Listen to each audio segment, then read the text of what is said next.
Okay, so like picture this. You're online, right? Looking for those alternative nicotine products, Hmm. and suddenly, boom, you're hit with a whole religious debate. Uh-huh. It's kind of wild, right? But that's what we're diving into today. Sounds intriguing. We're tackling this whole question. Is nicotine halal or haram? Big question. And get this, our main source. It's an online store that actually sells these products. Oh, well, God. They're really going deep, like digging into Islamic law to see if what they're selling even fits. Well, that's honest of them. I mean, it shows they're thinking about the implications, right? Exactly. And for anyone who's not familiar, halal basically means permissible in Islam. Right. And haram is like the opposite, forbidden. So it's kind of a big deal. Fundamental, yeah. These are the guidelines. This online store, they get right into it, you know? Yeah. They point out how much Islam values health. Anything that's harmful is generally seen as haram. Makes sense. Yeah. It's about taking care of yourself, your body.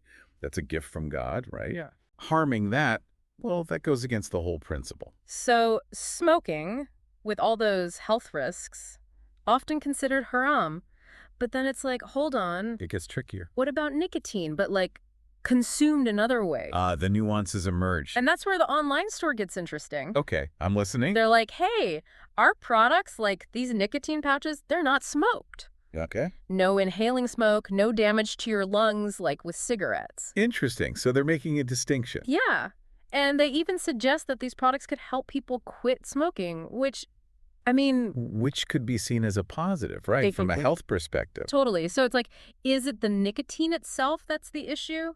Or is it the how, the method, the harm? They're forcing us to really examine that, aren't They they? even bring up vaping, Another layer. which is like, okay, not traditional smoking, but still delivering nicotine. And the long-term effects. Still up for debate, really. Exactly. So then where does that leave us? In this gray area, it seems. Right. Which, by the way, is where things get even more interesting when this source brings up Ramadan.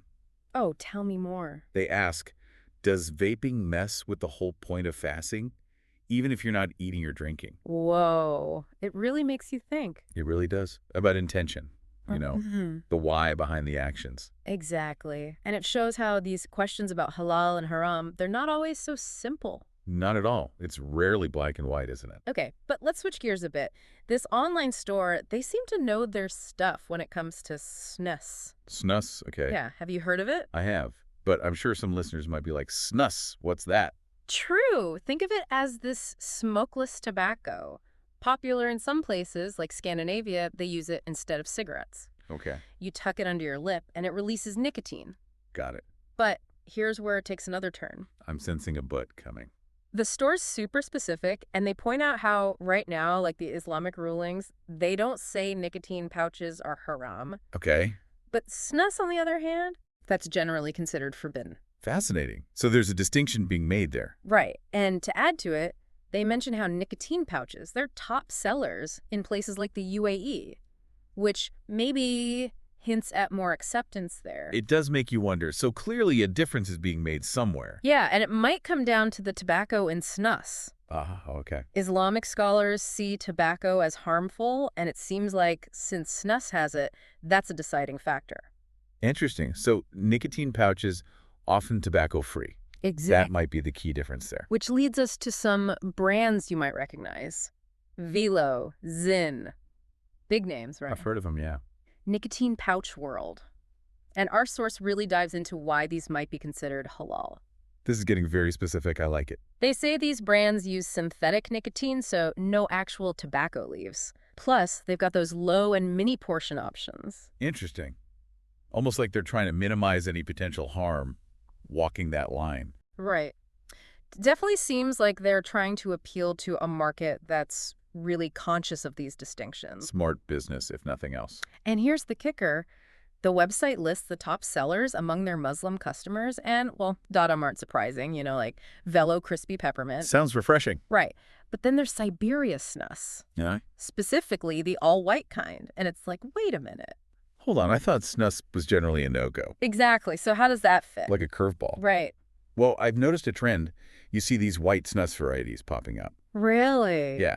And they're marketed as having less tobacco, fewer bad chemicals, all that. Yeah. Now, whether that actually makes them okay, Islamically speaking, Oh, right. That's a whole other question. huge question. Yeah.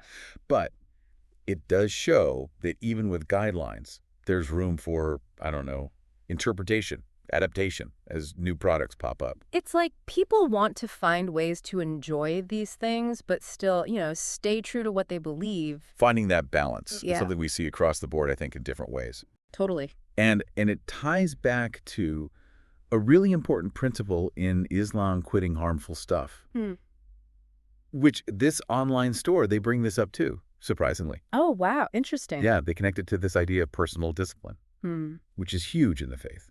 It's like they're saying, yeah, maybe there's some wiggle room here, but aiming for a life where you're not hooked on anything, that's the ideal path. Exactly. It's about striving. Yeah. Self-improvement, bettering yourself. Yeah.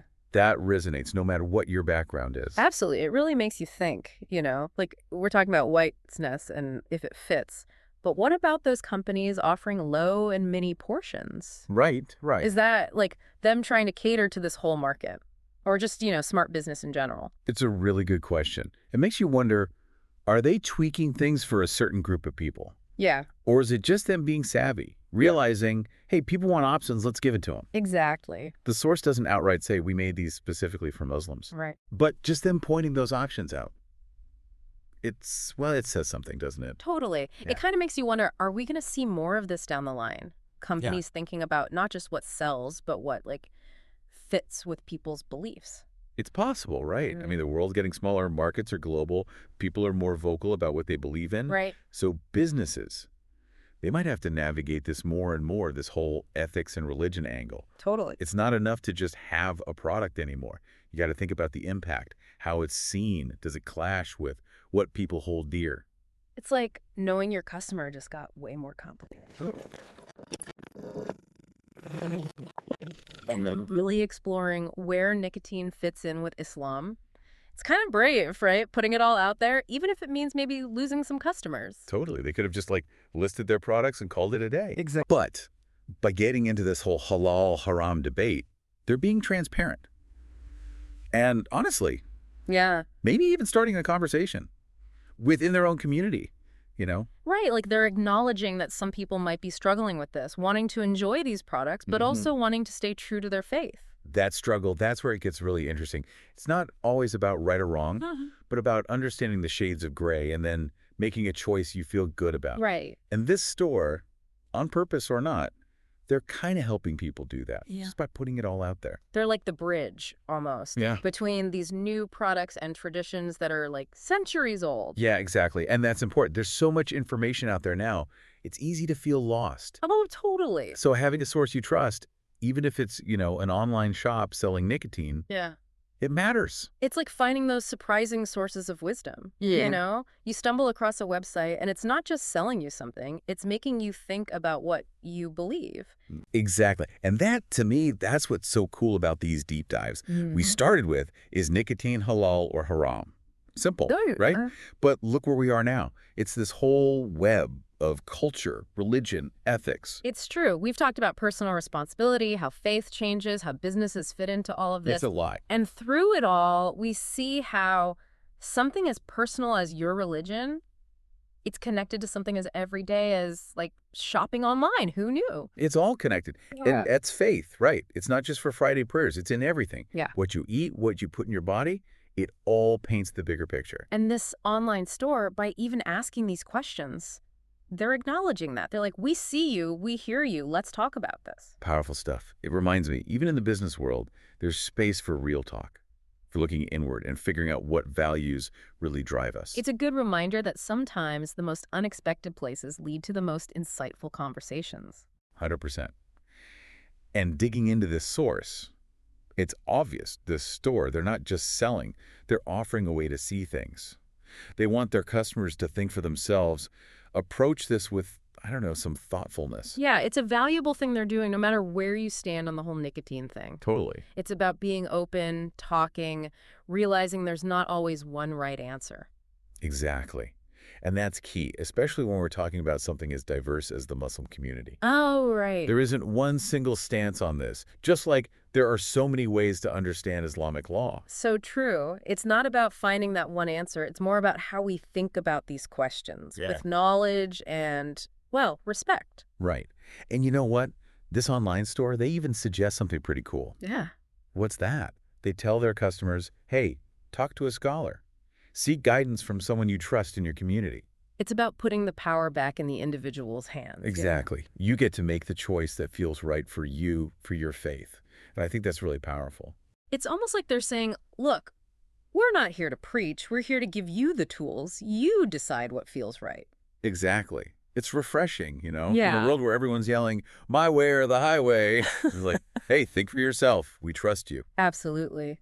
It reminds us that even with something as big as religion and personal choices, there's space to talk, to disagree, but respectfully. 100%. And I think that's a huge takeaway from this whole deep dive. Yeah. It's not about finding the answer. It's about asking the questions, being informed, recognizing there are many ways to be Muslim, and we got to respect that. Right. It's about giving people the power to navigate these things on their own, but with knowledge. Exactly. And realizing that even something as simple as, browsing an online store Right. can make you stop and think about what you believe. Totally. That's kind of wild when you think about it. It's like these everyday things, they can be surprisingly deep. Right. They can spark these really profound reflections. So yeah, next time you're questioning a choice you're making, remember, there's help out there. People to talk to, resources to explore, and sometimes they pop up in the most random places. It's true. It could be an online store, a friend, even a deep dive like this. There's always something to learn, to help us grow, to make those choices that feel right for us. And that's the beauty of it, right? This journey never really ends. It really doesn't. Well, that about wraps it up for this deep dive. As always, we encourage you to keep digging into this. Read, talk, listen to different voices. You never know what you might find. Couldn't agree more. Until next time, happy diving, everyone.